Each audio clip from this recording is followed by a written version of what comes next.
বর্ষার শুরুতে সিরাজগঞ্জে যমুনা নদীর ডান তীর রক্ষা বাঁধে ভাঙন দেখা দিয়েছে। গত 2 মাস যাবৎ আকস্মিক ভাঙনে নদীগর্ভে বিলীন হয়েছে ভাটপিয়ারি সহ আশপাশের গ্রামের রাস্তাঘাট ও ফসলি জমি। এতে দুশ্চিন্তায় ভাঙন কবলিত এলাকার বাসিন্দারা। তবে পানি উন্নয়ন বোর্ড বলছে ভাঙন রোধে নেওয়া হয়েছে জরুরি ব্যবস্থা। আর এইটা ওইটা না, কাপড় ধোয়ার একটাই সলিউশন, চাকা অল-ইন-ওয়ান। শুরু হয়েছে বর্ষা মৌসুম। উজান থেকে নেমে আসা পাহাড়ি ঢলে দ্রুত গতিতে পানি বাড়ছে প্রমত্তা যমুনায়। ভাঙন ঠেকাতে নদীর ডান তীর রক্ষা বাঁধে এই কর্মযজ্ঞ।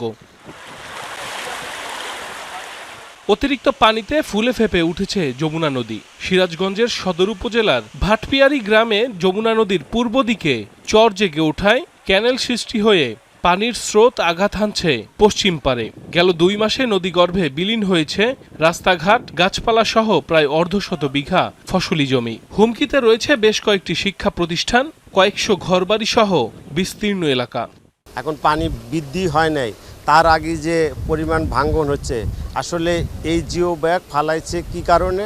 মানুষকে একটু পানি উন্নয়ন বোর্ড আইওয়াশ করার জন্য। বোর্ড অফিস ছিল, হাট খোলা ছিল, মাদ্রাসা ছিল, অনেক কিছু ছিল। এই যেখানে দাঁড়িয়ে আছি এখানেই ছিল।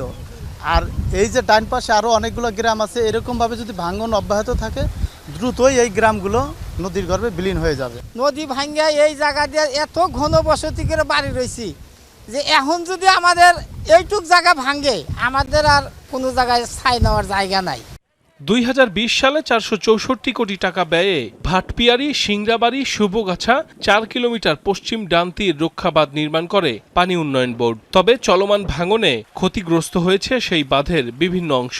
এতে আতঙ্ক বেড়েছে নদী তীরবর্তী মানুষের। অবৈধ বালু উত্তোলন বন্ধ সহ স্থায়ী বাঁধের দাবিতে হয়েছে মানববন্ধনও। 8-9 মাসের মধ্যে আমাদের বাড়ির সীমানাতে এসে গেছে, তাই না? এসে গেছে, তাহলে আইতে আঙ্গুর খাওয়া দাওয়া নাই, ঘুম নাই।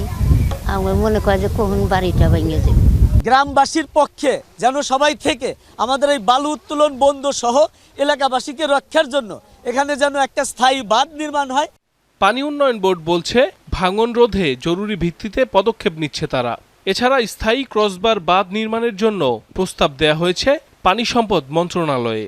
যে জায়গাটা এখন নদী অবস্থান করতেছে ওটা কিন্তু স্থায়ী স্থির সংরক্ষণ কাজের ওখানে অবস্থান করতেছে। 2-1টি জায়গায় ওখানে স্লোপ এবং আপনার লাঞ্চিং এখন ক্ষতিগ্রস্ত হচ্ছে। যে জায়গাগুলোতে আমরা সঙ্গে সঙ্গে সেখানে জিও ব্যাগ দিয়ে আমরা মেরামত কাজ চালিয়ে যাচ্ছি। একটা জায়গায় ডিস্টার্ব পাই, এটা স্বাভাবিক জিনিস, তবে আমরা ওটা সঙ্গে সঙ্গে মেরামত করে দিলে ব্যাংক লাইন শিফট হবে না আশা করি, এবং মেজর কোনো দুর্ঘটনা ওখানে ঘটবে না আশা করি। দ্রুত সময়ের মধ্যে স্থায়ী ক্রসবার বাঁধ নির্মাণের দাবি স্থানীয়দের।